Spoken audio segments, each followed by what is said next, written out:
звонит. Возьмите трубку. Привет, это Стикс. Думаю, некоторые из вас помнят мое старое видео с разбором ФПЕ, хотя много информации в нем сейчас не совсем актуальна. В этом ролике я решила разобрать основной проект Кэти, в который входят ее другие персонажи и, по сути, сам ФПЕ – Опасный лес. Я расскажу вам все, что нам на данный момент известно о персонажах, разберу все арты, анимации, попытаюсь связать их сюжетно и, конечно же, попробую построить теории и обсужу фандом. Давайте не будем тянуть и приступим. Глава 1. Что такое Опасный лес?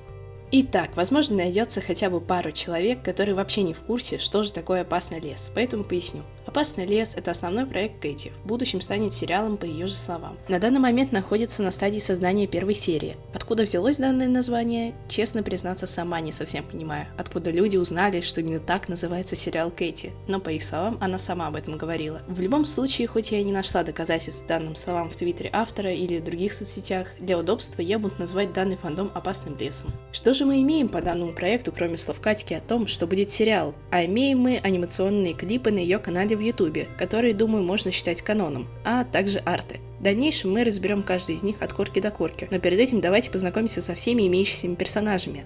Глава 2. Персонажи. Итак, встречайте. Клэр, уже ранее известная вам благодаря ФПЕ девочка, только тут уже немного в другом прикиде. Возможно, романтический интерес к ее, скорее всего, близкому другу Бисквиту. Но еще у нее есть котик Мои-Мои, с которым у нее есть милая заколочка. И как вы могли заметить, ее дизайн немного отличается от дизайна ФПЕ. Он более проработанный и яркий. Бисквит – антропоморфный кот в комбинезончике, умеет готовить печенье. Анова – полупаук-получеловек, предполагаемо дружит с Бисквитом и Клэр. Агета – существо с веревкой на шее. Ну как на шее, шеи-то у них нет, но считайте на шее. На старом дизайне же изображен как обычный человек с рогаткой в руках, пол неизвестен.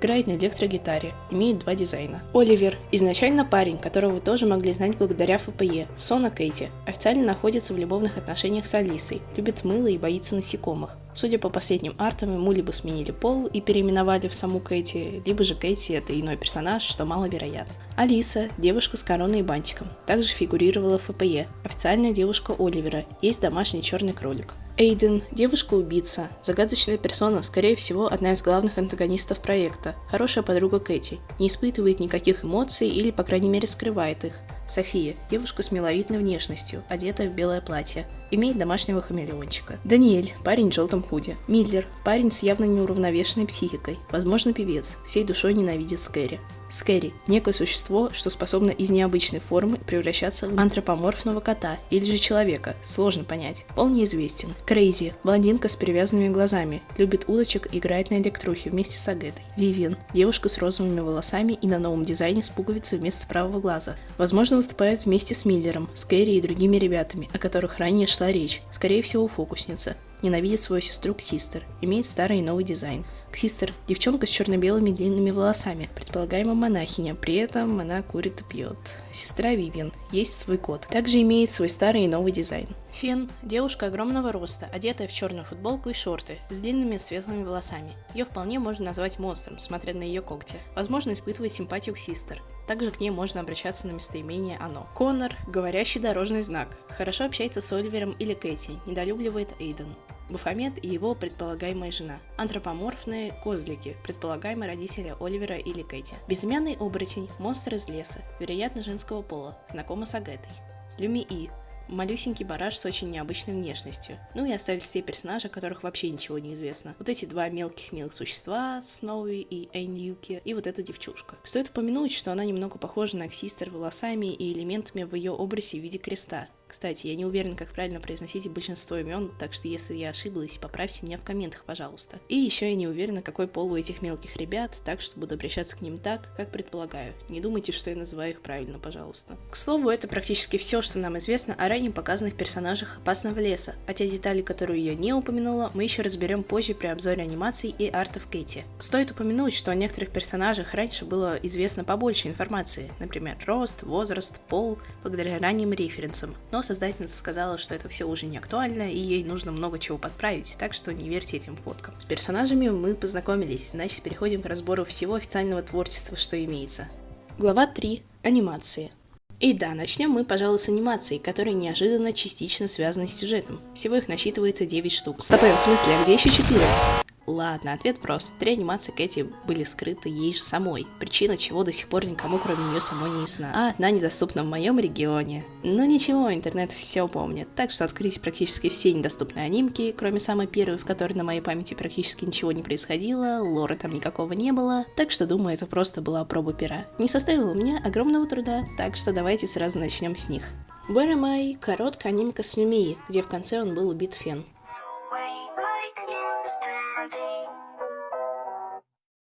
Если разбирать текст песни «Балани Спикер», из которой как раз был взят фрагмент, там поется о страдающем человеке, что носит лживую маску счастливой личности, хотя в глубине души ужасно подавлен уходом близкого из его жизни, который к тому же причинил ему огромную боль. Связана ли лирика этой песни с анимкой, или же только конкретный использованный момент подходит персонажу, пока что остается загадкой. Why Are You Blinking So Much? Анимация под нашумевшую шедевры песни с огромным смыслом Red Flags, Клэр и Фен, а также по фаметам в роли официанта. В ней присутствует немножко крови, так что будьте осторожны, если вы чувствительны.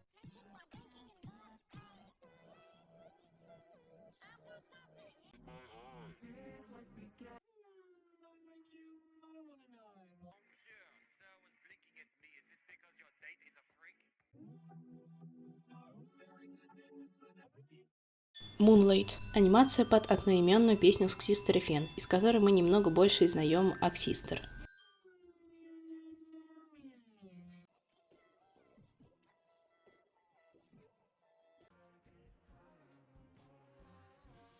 I'm going to kill your family. Анимация с говорящим названием. Показывает Фен убивашку, которая, несмотря на все это, любит цветочки и котиков, а еще она захреначила какого-то чела. There for you and me. Анимка с огромным количеством деталей и крутых пейзажей. Встречает нас Клэр, сидящая на поляне цветов вместе с огромным черным существом, похожим на кота. Могу предположить, что это может быть демоническая форма Моя. Далее следует сцена с Люмии в весьма необычном храме, в котором ему кто-то срубает голову топором. Если опираться на концовку, могу предположить, что его убийцей стала Фен, так как не просто так она с топором на трупах стоит, ведь так? Ну и еще нам показали Сноуи, снова Фен, Бисквита и Xsister. Вирус. Анимация про Агету под гиперкачающую музыку.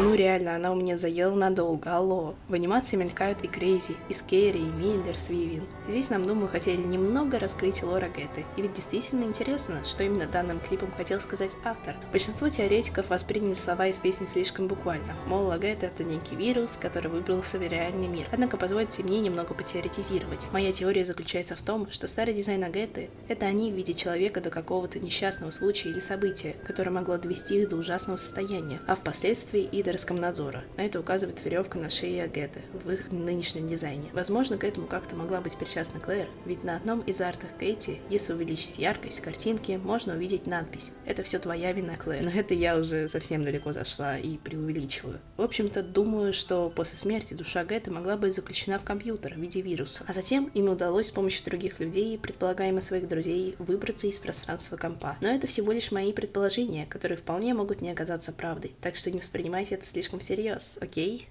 Узумаки – самая популярная анимация на канале Кэти после ФПЕ. И не зря, она очень динамична и детальна. В ней нам показали ненависть Миллера к Скэри, а также Агету, Вивиан и Крейзи, которые явно пытаются утихомирить этого бро. Есть у меня теория, что они могут выступать музыкальной группой вместе, ведь не просто ж так Крейзи и Агета были слегтрухами. Я предполагаю, что они выступают некой группой, где Миллер является солистом, Агета и Крейзи гитаристами, а Вивиан... ну, она, наверное, всякие фокусы показывает.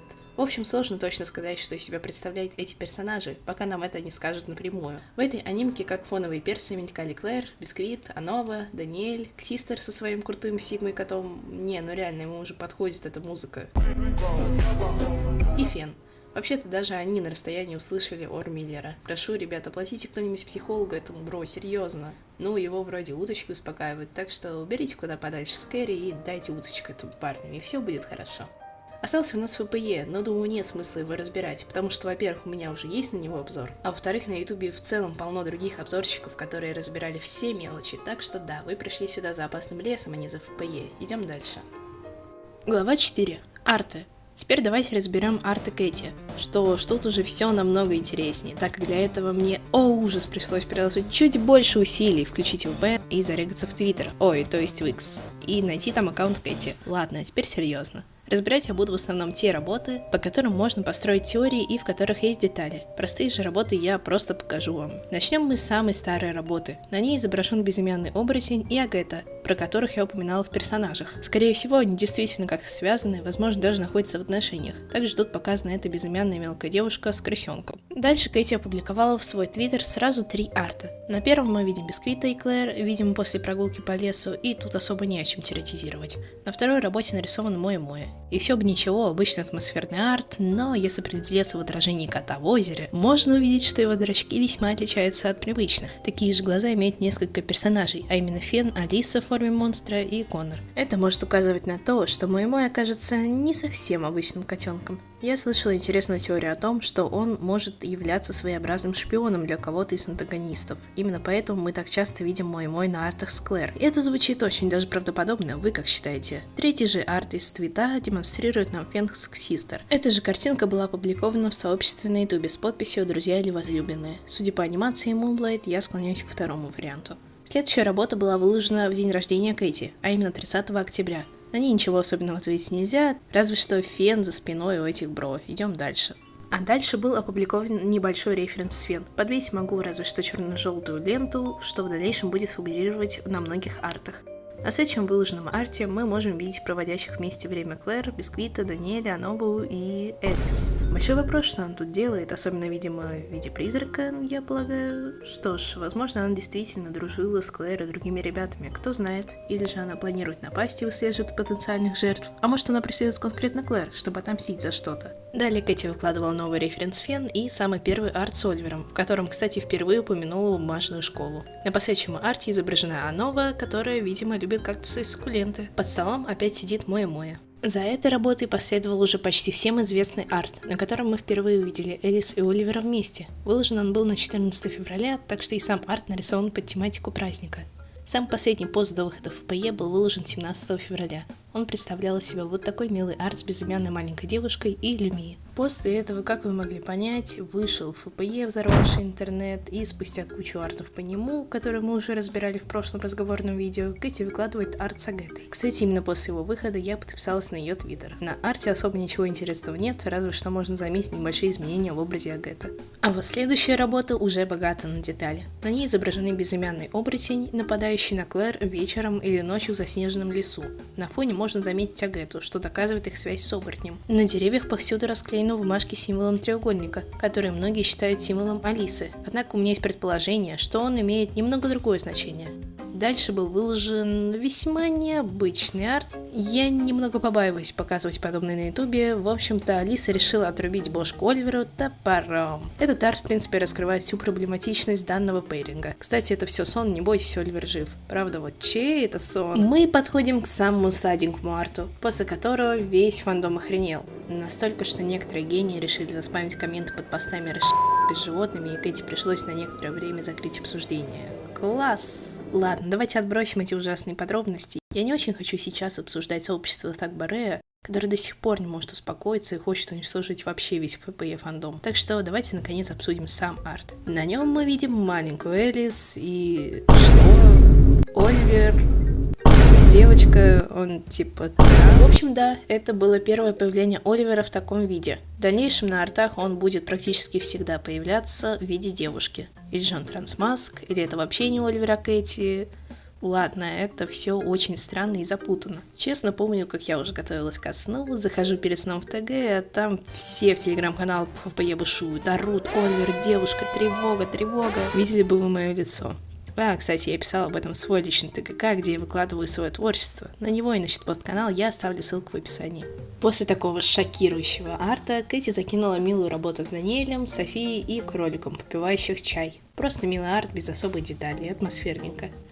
Что, расслабились после последнего арта? А не тут-то было. Далее в Твиттере было выложено сразу 4 жутких картинки, над которыми можно потеоретизировать. На всех изображениях тьма. Для того, чтобы разглядеть все, на них нужно увеличить яркость, что ваша покорная слуга, конечно же, сделала. На первом арте мы видим пустое поле, на втором зимний лес, на снегу кровь и отпечаток от руки человека. Тот, на кого напали, явно пытался сбежать. Рядом стоит Сноуи. На третьей картинке мы увидим пару деревьев. На одном очередной листочек с треугольником. В темноте можно разглядеть дорожный знак. На последней, самой жуткой картинке мы видим полноценную форму фен, по-настоящему ужасный монстр. Давайте разбавим атмосферу. В разделе про анимации я не упомянула одну короткую гифку, которую Кэти выкладывала только в Твиттер. На ней мы видим предполагаемо саму Кэти. Напомню, что она ассоциирует себя с Оливером, и он является ее Соной. Так что вполне возможно, что она и Оливка один персонаж. Рядом с Кэти лежит дорожный знак с аватарки Кэти, оказавшимся живым существом. Далее обсудим эти три работы вместе, потому что Кэти выкладывала их сразу подряд. На первой сделали намек на то, что у Клэр и Бисквита, возможно, есть любовный интерес друг к другу. Благодаря второй картинке фандом узнал, что Вивиан и Систер – сестры.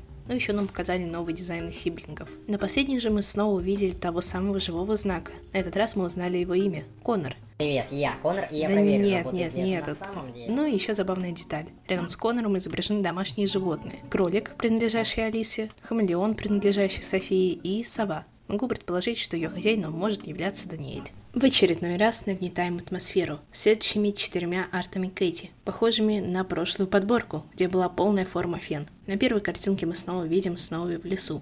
Выделяется и валяющаяся на снегу подвеска елочка. На последнем арте изображен символ треугольник и капли крови на снегу. Третий арт демонстрирует все того же Сноуи, сидящего у костра в темном лесу. Для него это весьма опасно, учитывая, что он буквально снеговик. Может, кто-то намеренно поставил его туда, дабы тот погиб. Ну и на финальной картинке снова самое интересное, если осветлить ее. На столе лежит подтаявший Сноуи, а точнее только его голова. Стены деревянного дома, в котором происходит действие, и стул расцарапаны когтями. В окне же мы можем увидеть пристально наблюдающие глаза, которые действительно выглядят очень жутко. Тут же можно разглядеть красную надпись: «У этой девушки есть пистолет. Убирайся отсюда, Клэр». Речь здесь идет как раз таки о той девушке из окна, Эйден, ранее нигде не появлявшийся. На следующей подборке артов Кэти решила не уходить от той же темы заснеженного леса, но в этот раз тут хотя бы светло. На первом и втором изображении мы видим Клэр, Бисквита и Аннову, гуляющих вместе. Они также встретились со Сноуи, и за ними снова следит Моя-Моя. На второй картинке деталей в разы больше. Там они нашли труп оленя, до ужаса напугавший Аннову. За ее спиной снова можно заметить Эйден. На третьем арте же ничего не происходит, просто милашки Моя-Моя, Сноуи и Эньюки вместе сидят. И я бы не стала упоминать следующую работу, так как она больше относится к бумажной школе, но так как там есть Коннор, все же покажу ее. На ней Оливер ест бабл. Я не знаю, как это комментировать, да, но после этого арта Коннор стал очень часто появляться на работах Кэти. Вот, например, следующие 2 арта, выложенные в Твиттере. Референс Кэти, после которого очевидно, что Оливер, или, наверное, правильно сказать, Кэти, является девушкой. И арт с теми же 2, рисующими всякую всячину. Давайте разберем их по порядку. Благодаря референсу мы узнаем о том, что Кэти знает о существовании Эйден и, видимо, испытывает к ней какие-то чувства. Коннор же относится к Эйден негативно. На другой работе также можно подметить немало деталей. Кэти рисует Эйден и недовольную Элис, корча при этом, очень смешную рожу. Коннор рисует же котика. На фоне фигурируют рисунки Кэти, Элис, Эйден и Коннора, а также известный нам ранее символ треугольника. Но теперь мы можем знать, что он может значить. Рядом с ним подписаны буквы АКА, что могут расшифровываться либо Алиса Кэти Эйден, либо же Алиса Коннор Эйден. Хотя я больше склоняюсь к первому варианту. Я слышала одну интересную теорию от вот этого иностранного чувачка, что этот треугольник символизирует любовный треугольник, в котором сейчас и находится Кэти вместе с Эйден и Элис. Следующий арт мне придется сильно зацензурить. Пожалуй, это самая жестокая работа Кэти из тех, что она выкладывала. На ней нам, наконец, полноценно показали Эйден и то, чем она занимается. Подпись к арту гласит: что же мне выбрать дальше? После были выложены достаточно милые рисуночки с предполагаемыми родителями или же опекунами Кэти, Элис и Кэти с кучей кроликов, у них там ферма целая или что, и мелким Клэр, который постригли под горшок, и цветным и рыжим Энгелем. Да, он рыжий, живите с этим. И эту парочку обучает биологии Кэти. Она учитель или она просто им помогает? Она настолько старше их? Да, видимо, инфа про возраст персонажей совершенно потеряла свою актуальность, потому что изначально их разница была около 3-4 лет. Тут же она явно больше. На последующей подборке, состоящей из 2 постов, нам показали окончательный список главных героев «Опасного леса» и то, как они выражают те или иные эмоции. Клэр, Бисквит, Аннова, Агета, Элис, Кэти, Коннор и Эйден. Благодаря этим артам можно определить основные черты характера этой 8. Клэр весьма эмоциональная, Бисквит более сдержанный, Аннова очень пугливая и чувствительная, Агета обладатель яркого СДВГ, наверное, или просто гиперактивный, Кэти тоже эмоциональная личность, Элис примерно такая же, только чуть агрессивнее. Коннор плюс-минус похож на Катю, а Эйден просто пофиг на все. А вот и предпоследняя тройка артов. По сути, они имеют большее отношение к бумажной школе, но, думаю, лишним их не будет упомянуть. На этом у нас тройка агрессивных учителей превратились в булочки. На этом Райли, фоновый перс из ФПЕ, если вы забыли, снова увязалась за Оливером, что крайне не нравится Элис. А на третьем у нас Баббл и Куби новый канон, или они просто друзья? Загадка. И, наконец, последней выложенной работой Катьки, несущей достаточно размытый смысл и имеющей максимально мрачную атмосферу. Все это происходит в бумажном мире. На первом арте Оливер со стрёмными глазами смотрит на расплаканную Райли, приходящую в недоумение и ужас. На втором арте все еще хуже. Оливер стоит за спиной исходящей с ума Райли с еще более страшной рожей и заточенным карандашом. На столе лежит нож. И на последнем арте Кэти лежит полностью израненная. Тем временем Райли сидит над ней с сумасшедшей улыбкой. Рядом валяется окровавленный канцелярский нож. Все эти арты объединяет единая обрывистая жутковатая стилистика, а также слезы на глазах персонажей, больше похожие на кровь. Знаете, учитывая описание Ака Кэти в Твиттере на момент написания сценария, драмы, происходящие в Англ ФД в этом же шикарном приложении X, и вот эту подборку набросков, многие, включая меня, переживают о том, что она переживает не самый лучший период в жизни. Возможно, это действительно так. А возможно, она просто пересмотрела головоломку, на что может отсылать шикарная подпись ко второй работе, буквально пародируя расфоршенные Райли и okay. I'm Joy. В общем, сейчас точно сложно сказать, что происходит с Катькой, но я искренне надеюсь, что с ней все в порядке. А если это и не так, надеюсь на то, что вскоре она поправится. Что ж, вот мы и закончили разбор всего творчества Кэти на данный момент. Возможно, пока я монтировала и озвучивала это видео, что-то еще вышло, так что пардоньте. Теперь хочу высказать пару теорий и в целом мнение об этом проекте. Глава 5. Теории и мнения о проекте. Первое, что я бы хотела обсудить, Оливер и Кэти — это один персонаж, у которого поменялся пол. Или он сюжетно транс, или в ФПЕ Оливер парень, а в опасном лесу девушка. Что ж, честно, я склоняюсь ближе к тому, что Оливер и Кэти могут быть разными персонажами. Или же в бумажной школе он является парнем, а в цветной вселенной — девушкой. Это все еще очень сложно понять. Думаю, даже сама Кэти окончательно не определилась с полом Оливера. Нам остается лишь ждать окончательной информации от нее самой, но все же мы увидим персонажа Оливера в виде девушки в сериале. Кстати, кто не знал, сериал действительно выйдет по информации из твиттера Катьки. Правда, неизвестно, когда именно нам стоит ждать его. Все это зависит от того, сколько будет длиться первая серия. Если она будет короткой, длиной около 4 минут, как и обычной анимации Кэти, то есть вероятность увидеть его уже в начале осени. Если же это будет достаточно долгая серия, хотя бы на 15 минут, то ждать придется, очевидно, намного дольше. Может, еще около 8 месяцев, то есть она может выйти в начале следующего 2025 года, или даже намного позже. В любом случае, понять Катьку можно будет. Работать над полноценным мультсериалом – это огромный, долгий и тяжелый труд, который занимает очень много времени, особенно если этот мульт качественный. Будем ждать его с нетерпением в любом случае. Что же может быть в первой серии «Опасного леса»? Есть много версий. Я, как и многие люди, думаю, что эпизод будет про какой-нибудь поход в лес. Возможно, эти арты были спойлером дальнейшим сериям мульта и предсказали их события. Возможно, в первой серии мы мельком сможем увидеть Эйден в роли главного антагониста, который будет преследовать наших главных героев. 100% Клэр, Бисквита и Анову ради своих целей. Говоря о других персонажах, давайте обсудим их взаимоотношения. Все это, опять же, теории не являются достоверными фактами. Что ж, для начала обсудим связи Оливера или Кэти с другими персонажами. Сначала ее любовные интересы. Встречается с Элис, однако явно испытывает какое-то влечение к Эйден, хотя автор и говорила, что они просто хорошие друзья. Насчет ее отношений с Коннором, я думаю, они либо являются хорошими товарищами и бро, либо же и вовсе имеют семейные узы. Хотя, учитывая то, что Коннор явно подкатывал Кэти на этом арте, скорее первый вариант. Кстати, вы заметили, что у некоторых персонажей Кэти есть куча порезов и ран. Вот только гляньте на дизайны Миллера и Крейзи. Они оба покоцаны, а у Крейзи вообще глаза замотаны, что может указывать на ее слепоту или поврежденность глаз. В анимации «Вирус» на Крейзи вообще полно цепей. Возможно, она подвергалась насилию с чьей-либо стороны. Может, она даже была жертвой Эйден. Еще интересно было бы узнать, откуда у некоторых персонажей есть сверхъестественные силы и возможность превращаться в форму монстра. Яркий пример таких персов — Миллер, Элис, Фен и, возможно, мой, если считать, что тут изображен был именно он. Возможно, эти силы могли появиться у них из-за встречи с каким-то необычным существом. Или, может, это искрой, появлявшейся в There for You and Me. Кто знает. Надеюсь, в сериале мы получим ответы на все вопросы. Глава 6. Фандом.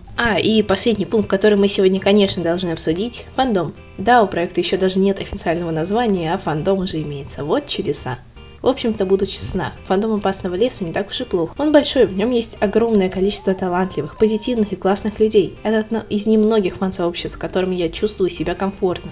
Как ни странно, в этом ФД вроде еще никого не отменяли за всякую мелочь, даже в англ части, что не может не радовать. Хотя был один момент, когда вроде как пытались отменить художницу Эджи, но в итоге вроде все хорошо. Большая часть ребят понимающие и безумно добрая. Но вы вообще видели, как все в реках Твиттера грустили по якобы умершей художнице? Хотя это была и ложная инфа, но все же люди тосковали по ней, рисовали арты и прочее. Конечно, нельзя не сказать о том, как мило относятся фанаты к самой Кэти, как они всегда готовы поддержать ее. Когда произошло нашествие спамеров в комментах, рассылавших Гуру контент, то даже сейчас многие беспокоятся о ее состоянии, хотя открыто она не заявляла о чем-то плохом.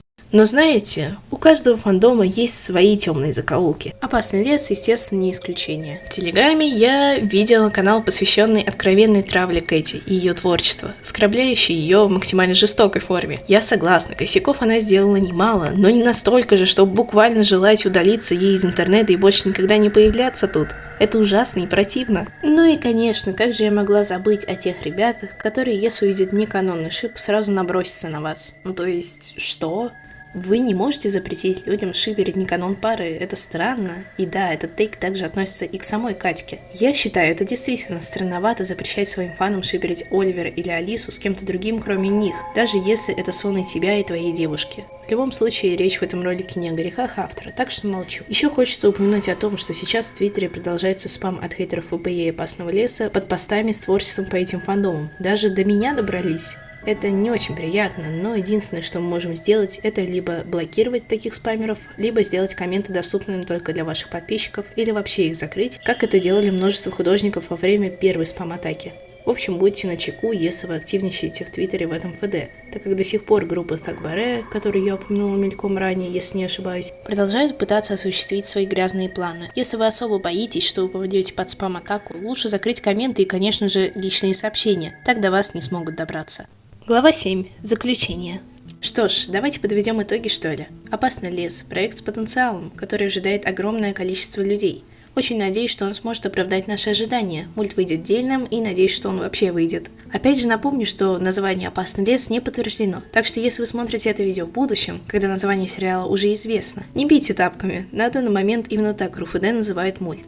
Также я вполне могла ошибиться тут, а возможно на момент просмотра вами этого ролика инфа здесь будет не актуальна, за это ужасно извиняюсь, потому что я хотела сделать это видео, несмотря на недостаток информации. Кстати, подписывайтесь на мои соцсети, где я на постоянке активничаю, а именно на мой основной телеграм-канал с моим творчеством по всяким ФД, в основном это ФПЕ и КТ-воители, на мой щитпост телеграм-канал, там вам нужно будет кинуть заявку, которую я принимаю практически сразу, а также на мой твиттер. Всем огромное спасибо за просмотр, я надеюсь, вам понравилось это видео. Оно выдалось очень масштабным для меня. На этом все. С вами была Стикс, всем пока.